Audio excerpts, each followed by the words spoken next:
This is the TrunkNets envelope style mesh cargo net. This is a really great cargo net.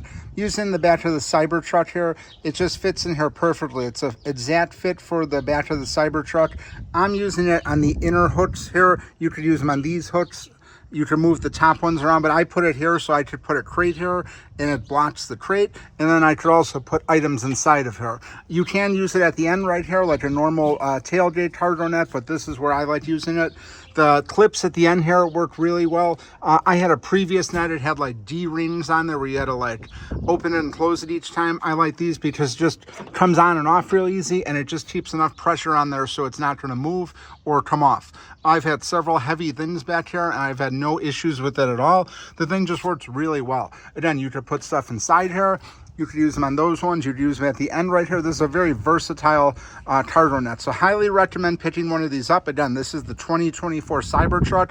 It's an exact fit for this vehicle and it's great.